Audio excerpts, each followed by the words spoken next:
ओम नमः शिवाय। ओम नमः शिवाय। ओम नमः शिवाय। ओम नमः शिवाय। ओम नमः शिवाय। ओम नमः शिवाय। भागवते वासुदेवाय नमः।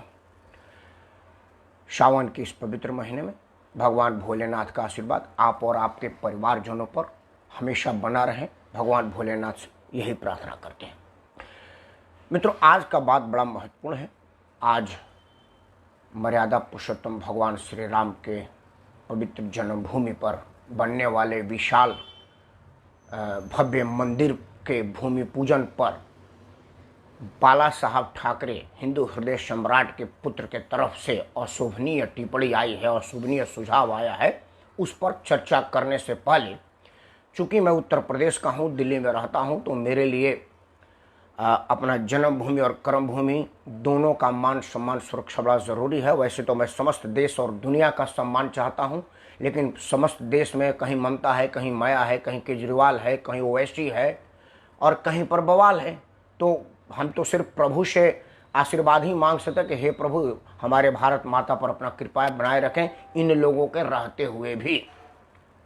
लेकिन फिर भी एक बात बड़ा मुझे आश्चर्यचकित कर रहा है, जिस पर मैं आपसे आशीर्वाद चाहूँगा, आपसे चर्चा चाहूँगा।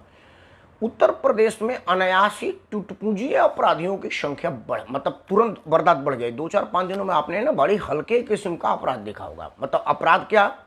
अब पान वाले के बच्चे को अपहरण कर लिया और उसे 1 करोड़ की फिरौती मांग दी। फिरौती मांगने वालों का आमतौर पर जो मनोविज्ञान देखा गया है, वो ये देखा गया है कि वो सब बहुत ही रिसर्च करके किसी को अपहरण करते हैं। उनको पता है इनका बैंक बैलेंस क्या है, इनका बिजनेस क्या है, इनका वर्थ क्या है, वो सब उनको पता होता है। रेंडमी नहीं आपको आते हैं और उठा के लेकर चले जाते हैं। ये जो संगठित अपराध के श्रेणी में अपहरण उद्योग आता है, वो इन लोगों को उठाते हैं जिन लोगों के पास उठाने से पैसा मिलेगा, बल्कि वो तो उनको उठाते हैं जिनको उठाते तुरंत फ़ोन करने से पहले वो पहले पूछेंगे जी कितना लेके आना है, कहाँ आना है। वो ना पुलिस को बोलते हैं ना वो बोलते हैं, और ये चलता रहता है। बिहार में तो खैर ये उद्योग ही था, लालू जी के ज़माने में तो बहुत फला फूला। लेकिन उत्तर प्रदेश में जैसे ही पुलिस ने सख्ती दिखाना शुरू किया, पूजनीय योगी जी का गुंडा या तो जेल में या जहन्नुम में गया, तो कुछ लोगों ने योगी जी को ब्राह्मण विरोधी घोषित करना शुरू किया जब से ये विकास दुबे मरा। कुछ लोगों ने अपना आना अपना, भाई देखो, जिस आदमी का अपना बात अपनी मनोकामना पूरी नहीं होगी वो तो कुछ ना कुछ कहेगा। इसमें तो कहीं कोई बहुत घबराने सोचने चिंता वाली बात नहीं है। लेकिन एक चीज मैं नहीं समझ पा रहा हूं कि आखिर अनायास अपहरण करो और मार दो, वो भी ऐसे लोगों को जिनका कोई पान का बेचने वाला है, तो कोई माली है, कोई पतल का काम करता है, और ऐसे लोगों को उठाओ और 1 करोड़ 2 करोड़ 4 करोड़ मांगो। मेरे समझ में नहीं आता यार। वो एक छोटे से बच्चे को उठा के 4 करोड़ ले आओ जी, 20 करोड़ ले आओ जी। रुपया का तो रुपया का डिवैल्यूएशन हुआ है, लेकिन इतना हुआ है कि पान वाले से 1 करोड़ रुपया मांग दिया जाए। ये जरूर कोई ना कोई संगठित अपराध राजनीतिक षड्यंत्र की वजह से हो रहा, ऐसा मेरा आशंका है। पूजनीय योगी जी की वर्चस्व, योगी जी की बढ़ती अपराधियों पर कसता शिकंजा से कुछ लोग घबराए हुए हैं। उनको लग रहा है कि यार अभी नहीं तो कभी नहीं, क्योंकि यहाँ तो मोदी जी है, वहाँ से सीट छोड़ने को दिख नहीं रहा है, कोई गुंजाइश रूम नहीं दे रहा है घुसने का, और इधर योगी है, यहाँ तो कहीं बिल्कुल लेस मात्र भी कहीं हवा जाने का गुंजाइश नहीं, कोई बयानबाजी का कोई मौका नहीं दे रहा, क्योंकि कोई बयान दे तो किस बात पर, तो कोई बयान योग्य भी कोई बात नहीं है। तो कुछ लोग ऐसे चाहते होंगे कि उत्तर प्रदेश की छवि को खराब किया जाए और ऐसे कुछ टुटमुजिए टाइप के काम किया जाए, और ऐसे काम हम सब लोग जो लोग समझते हैं वो जानते हैं कि हर गली कुचे में 100, 200, 500, 1000 रुपये में लेकर के ऐसे चरसी या फिमची मिल जाते हैं। जो लोग अपहरण हुए हैं वो कोई बहुत प्रोफेशनल अपहरण करता नहीं दिख रहे हैं, 5 मिनट में पकड़े गए हैं। तो ये मुझे कोई गहरी साजिश लग रही है। मैं उत्तर प्रदेश निवासी होने के नाते परमपिता परमेश्वर से, भगवान भोलेनाथ से दुआ करता हूँ कि उनको सद्बुद्धि दे। जो लोग अपने ही प्रदेश में ये साजिश कर रहे हैं कि हमारा प्रदेश बदनाम हो और हमको राजनीतिक लाभ हो, हे ईश्वर, ऐसे लोगों को बिल्कुल राजनीतिक दुर्गति देना, लाभ की तो सोचना ही नहीं, क्योंकि ये सब राजनीतिक लाभ के योग्य ही नहीं है। ऐसा मेरा मन है, ऐसा मुझे लगता है। खैर, बात इस पर नहीं था। आज एक और सनसनीखेज हंगामा हुआ। आज तो समाचार चैनल वाले बिल्कुल अब सब रफेल रुफेल तो कहीं कहीं चला। ये आ गया सुशांत सिंह के पिताजी का वो FIR, सुशांत जी के पिताजी का FIR पूजनीय योगी जी के प्रशासन के उस काम से भी ज्यादा सनसनी रहा। सुशांत के पिताजी का FIR ने सारी सोच को ही अलग कर दिया। एक बात मैं नहीं समझ पा रहा हूँ कि 40-45 दिन तक उनके पिताजी कर क्या रहे थे, क्योंकि जो चीज उन्होंने अपने FIR में लिखा है वो तो मुंबई में रहने वाले सबको पता था। सबको पता था कि उनका बेटा एक लड़की के कब्जे में है। कोई फोन करता है तो पहले लड़की उठाती है और लड़की डिसाइड करते हैं कि वो मिलेगा कि नहीं मिलेगा। उस लड़की का इतना प्रभाव था कि उनके पिता माता बहन को भी उस लड़की को क्रॉस करके ही जाना होता। तो सबको पता था। उनको पता था कि भाई आपका बेटा उस लड़की के नाम से बिजनेस कर रहा है, उसके भाई के नाम से बिजनेस कर रहा है, अपना पैसा उनके नाम पर लगा रहा है, उनके नाम पर फ्लैट ले रहा है। ये तो कोई नया चीज आपने कहा नहीं, तो इसमें 40 दिन तक क्यों इंतजार किए, मेरे समझ में नहीं आ रहा। मुझे लग रहा है, जो मैं समझ पा रहा हूं, कि उनके पिताजी ने पहले कोशिश किया कि हमारा भारत का संविधान संवैधानिक रूप से काम करेगा और पुलिस ठीक ठाक काम करेगी।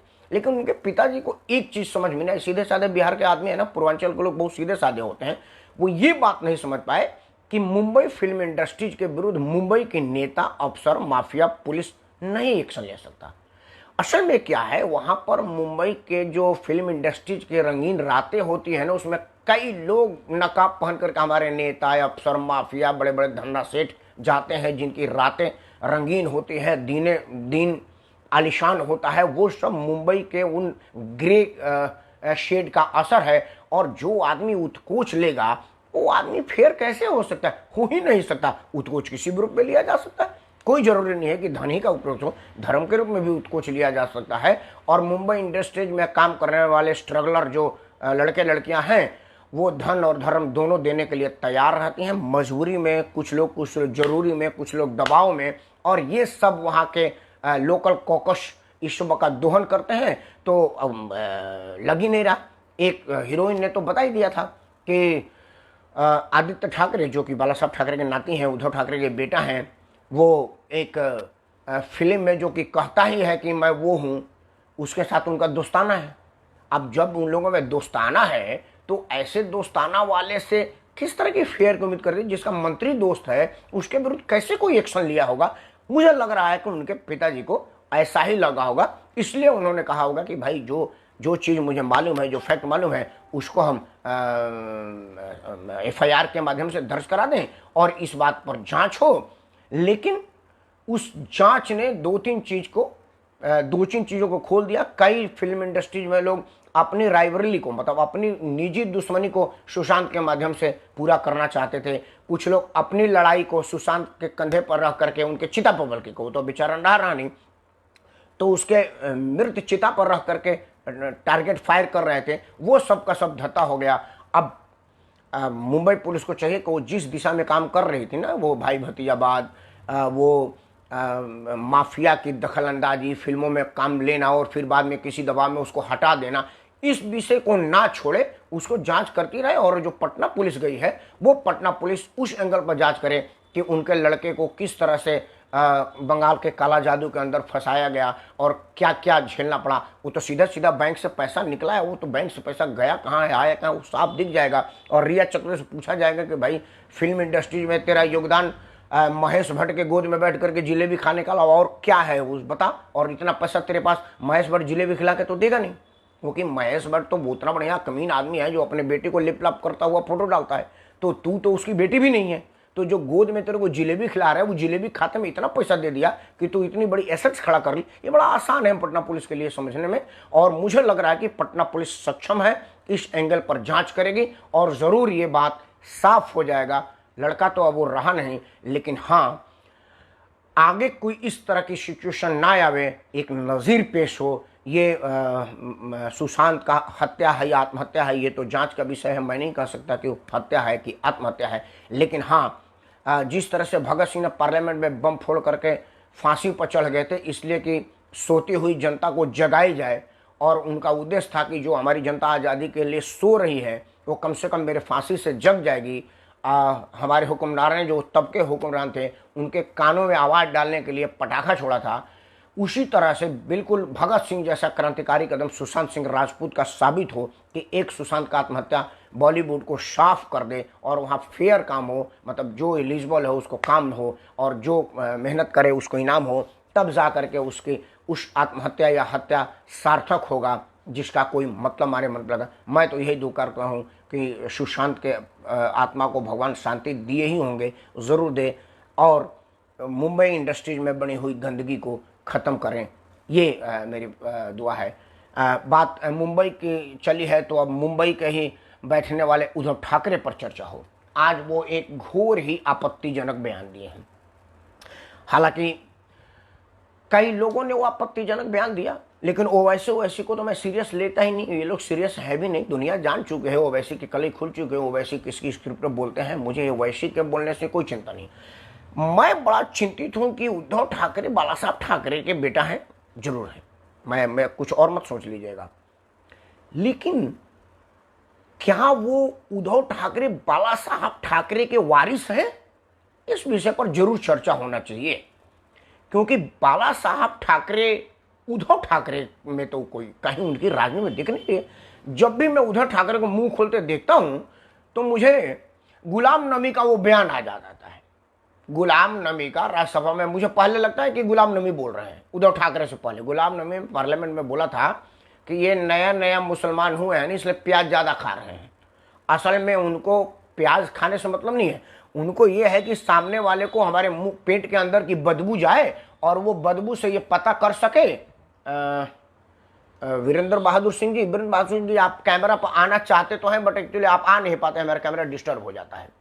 आप आ नहीं पाते हैं इसलिए से डिस्टर्ब हो जाता है। वीरेंद्र बहादुर जी, आपको दूसरे दिन बुलाएंगे। आप आते हैं, बात हो नहीं पाती, हमारा मामला डिस्टर्ब हो जाता है, लेकिन फिर भी मैं आपको बुलाऊंगा। ये मेरी बात खत्म हो, मैं अपनी बात कह लूँ, फिर बाद में बुलाऊंगा कि अगर आवाज़ खराब भी हो तो कोई दिक्कत नहीं है। ये बड़ा ज़रूरी मुद्दा है, मैं पहले इसको बोल लूँ, फिर इस पर आप बोलेगा। बने रहिए, आपको इसके बाद बुलाता हूँ जब ये मेरी बातें खत्म हो जाए, क्योंकि इसमें ना बीच में डिस्टर्ब होगा ना आवाज़ सुनने उनने में, तो लोगों को बात समझ नहीं आएगी। ये मैं अपनी बात रख लूँ, उसके बाद वीरेंद्र बहादुर जी आपको बुलाऊंगा, आपको जरूर बुलाऊंगा। मामला बिहार का है, बिहार का लाल का है, आपकी बात सुननी चाहिए और आपका बात होना भी। आज आपका नेता भी बड़ा बोला है हमारे फेसबुक पर, आपको बुलाऊंगा, लेकिन पहले बात रख लो। तो गुलाम नबी ने कहा था कि इनको असल में प्याज से मतलब नहीं है, इनको मतलब है अपने मुंह की बदबू दिखाने के लिए कि पता चले कि मैं मुसलमान हूं। ये मेरी बातें अगर किसी को धर्म विरोधी लगे तो वो सबसे पहले गुलाम नबी पर केस करे, धार्मिक भावना किसी का हाथ हो, और अगर उसको भरोसा ना हो तो राज्यसभा की कार्रवाई निकाले। राज्यसभा में ऑन रिकॉर्ड गुलाम नबी ने बोला था कि ये नया नया मुसलमान हुए इसलिए प्याज ज़्यादा खा रहे हैं, विश्वास मत पर। धारा कश्मीर से जो यही 5 तारीख जो अभी आएगी, इसी में जब 370 हटा था तो संसद में बात हो रही थी, उसी पर वो अपना बात रखे थे। कोई बहुत दिन पुराना नहीं है, यूट्यूब पर होगा, नहीं होगा तो पार्लियामेंट में ले सकते हैं। उद्धव ठाकरे को भी नया नया प्याज खाए हैं, असल में नया नया मुसलमान हुए हैं। उनको ये बताना पड़ रहा है, असल में उनको अपने अंदर की बदबू दिखानी है कि देखो मेरे अंदर टोटल सड़ चुका है, हमारा संस्कार गल चुका है। जो बाला साहब ठाकरे वाले संस्कार लेकर के मैं पैदा हुआ था, अब वो हमने अपने कुकर्मों से उसको गला दिया है, सड़ा दिया है। अब उसकी सड़ान आपको देखना, उसकी बदबू देखना। तो ये देखो मैं मुंह खोल रहा हूं और पेट की बदबू मुंह खोलने से ही आती है, चाहे वो सुबह सुबह की बात आती हो या खुला ना करने की बात आती हो या अंदर से ढिकार आता हो। आपके मुंह की बात तभी आएगी जब आप मुंह खोलेंगे। उद्धव ठाकरे जब जब मुंह खोल रहे हैं बदबूदार बास ही आ रहा है। कैसे लोग उनको झेल रहे हैं मैं नहीं समझ पा रहा हूं। असल में उद्धव ठाकरे की परेशानी यह है कि उद्धव ठाकरे को येन केन पलट किसी भी रूप में मुख्यमंत्री बने रहना है। कांग्रेस नेतृत्व तो चाहती है कि ये कहीं के ना रहे। पहले तो इनकी खतना कराओ ताकि ये हिंदू बनने ना रहे, तो खतना तो करीब करीब उनका हो चुका है। दूसरा क्या है कि भाजपा बड़ी खुश है सबसे ज्यादा इस एपिसोड में उद्धव ठाकरे को मुख्यमंत्री बनने से अगर महाराष्ट्र में कोई सबसे ज्यादा खुश है तो वह भारतीय जनता पार्टी, क्योंकि अब निर्विवाद रूप से हिंदू हितों की रक्षा करने वाली पार्टी में अगर किसी का स्थान आएगा तो अब वो अनकंटेस्टेड भारतीय जनता पार्टी है। क्योंकि पहले शिवसेना का भाजपा से ज्यादा उग्र हिंदुत्व का बात था। शिवसेना प्रमुख बाला साहब ठाकरे ने यही राम मंदिर जो आज बन रहा था, उस राम मंदिर को के जो पुराने ढांचे को जो अपवित्र हो गया था कुछ लोगों के द्वारा, उसको जब तोड़ा गया था तो बाला साहब ठाकरे ने कहा कि अगर उसको शिव सैनिक तोड़ा है तो मुझे बड़ा फक्र है, मुझे बड़ी खुशी है, घमंड है कि मेरे शिव सैनिकों ने जाकर के तोड़ा है। जिस किसी को भी केस करा मुझ पर करो, मैं जेल जाने को तैयार हूं। क्या उसी का बेटा उद्धव ठाकरे? बिल्कुल बेटा है, मैं और कुछ आप ज्यादा मत सोचना, उन्हीं के बेटा है। लेकिन कुर्सी के चक्कर में उनकी सड़ास इतनी ज्यादा निकल रही है, उनकी मुस्लिम परस्ती इतनी ज्यादा निकल रही है कि भारतीय जनता पार्टी को वॉक ओवर दे दिया है महाराष्ट्र में। अब जब महाराष्ट्र में अगला चुनाव आएगा तो भारतीय जनता पार्टी को हिंदू बहुल इलाका में प्रचार करने जाने की जरूरत नहीं हो, क्योंकि हिंदुओं के लिए अब कोई दूसरी पार्टी महाराष्ट्र में रही नहीं गई। लोग कहते थे कि शिवसेना या भाजपा, शिवसेना या भाजपा। शिवसेना चूंकि मुंबई शहर में उनके आतंक, गुंडे, बदमाशी और कुछ उग्र हिंदुत्व को ऐसे आकर्षित होती थी, तो महाराष्ट्र के बाहरी क्षेत्र में भारतीय जनता पार्टी अपने चाल, चरित्र, चेहरा और काम से प्रभावित होती थी और दोनों को मिलकर के सरकार चलाते थे, मुंबई महानगर पालिका हो या महाराष्ट्र सरकार हो। लेकिन अब जो स्थिति आ गई है कि अब बाहर भीतर हर जगह से भाजपा भाजपा भाजपा महाराष्ट्र में हो गया। अब क्या भाजपा हो गया वो मैं बाद में, वो तो इशू नहीं है। इशू यह है कि उद्धव ठाकरे ने सुझाव क्या दिया, पहले आप ही जान लीजिए। असल में उद्धव ठाकरे को ना तो अब संस्कृति से कोई मतलब रह गया कि उसका ज्ञान हासिल करे, ना ही वो किसी से पूछ रहे हैं, क्योंकि उनको जो जानने वाले आदमी हैं उनका सर्वनाश चाह रहे हैं राजनीतिक रूप से। उद्धव ठाकरे ने सलाह दिया है कि कोरोना के बढ़ते खतरा को देखते हुए ई उद्घाटन किया जाए, ई भूमि पूजन किया जाए। अब मैं बड़ा चिंतित हूं कि अगर किसी बच्चे की शादी नई हुई और उसको कहा गया, उसके माँ बाप कहें कि भैया आपको एक नाती चाहिए, तो उद्धव ठाकरे कहें भाई कोरोना आया हुआ है और दो आदमी एक जगह रहेंगे तो कोरोना फैलेगा, एक काम करो तुम ई सुहागरात मनाओ, बच्चा उसी से हो जाएगा। लगता है कि अब वो ई मैरिज करेंगे, ईमेल पर मैरिज करेंगे। अभी तक तो हमारी संस्कृति में फीमेल पर मैरिज की प्रचलन है, लेकिन उद्धव ठाकरे अब फीमेल से शादी ना करा करके ईमेल से शादी कराएंगे। लगता है सही है, क्योंकि वो ये बात समझ ही नहीं रहे कि पूजन होता क्या है। पूजा वूजा की पद्धति उद्धव ठाकरे भूल चुके हैं। असल में भूमि पूजन कहते हैं उसको, वो कोई उद्घाटन या रिबन काटने का काम नहीं है। भूमि को पूजा जाता है, धरती माता से प्रणाम किया जाता है। आप महाभारत में देखे होंगे कि जब महाभारत का युद्ध शुरू हुआ तो दुर्योधन आए और गुरु जी से, कुल गुरु से, कृपाचार्य से, द्रोणाचार्य से और अपने सारे बड़ों से प्रणाम करके आशीर्वाद लिया, आदेश लिया कि हे गुरुवर, हे तातश्री, आप अपने विरुद्ध युद्ध करने का मुझे आदेश दें, क्योंकि ये युद्ध मैं आपके आदेश पर लड़ रहा हूं और हमने ऐसा कोई काम नहीं किया जिसमें आप लोगों का आदेश न लिया हो। ये तो मेरे जीवन का सबसे बड़ा युद्ध है और आप ही के विरुद्ध है, तो बिना आपके आदेश का तो मैं युद्ध कर ही नहीं सकता। ये विनम्रता है, हमारी संस्कृति है, ये महानता है कि वो आदमी अपने ही पूर्वजों के पास, अपने ही सीनियर के पास जा रहा है कहने के लिए कि आप अपने विरुद्ध युद्ध करने की हमको इजाजत दीजिए। धरती माता को यही कहा जाता है, उनको पूजा जाता है, उनसे विनम्रता से पूजा करके कहा जाता है कि हे माते, हमें अपने भूमि में नींव डालने की इजाज़त दीजिए, हम यहाँ पर एक इमारत बनाएंगे, उसको संभाले रहने की परमिशन दीजिए, आप उसको भूकंप से, भूचाल से और किसी प्रतीक आपदाओं से बचाए रखिए, इस बात का आशीर्वाद दीजिए। ये तन मन समर्पण आपको है और आपको मैं पुष्प से, धन से और चीज़ से, जो जिस योग्य हो उससे मैं समर्पित करता हूँ। और ये जो निर्माण यहाँ बनने वाला है वो मैं भूमि माता आपके जिम्मे छोड़ रहा हूँ, इस पर अपनी पकड़ बनाए रखिएगा, इस पर अपनी मजबूती बनाए रखिएगा, तब जा करके ये भूमि पूजन होता है।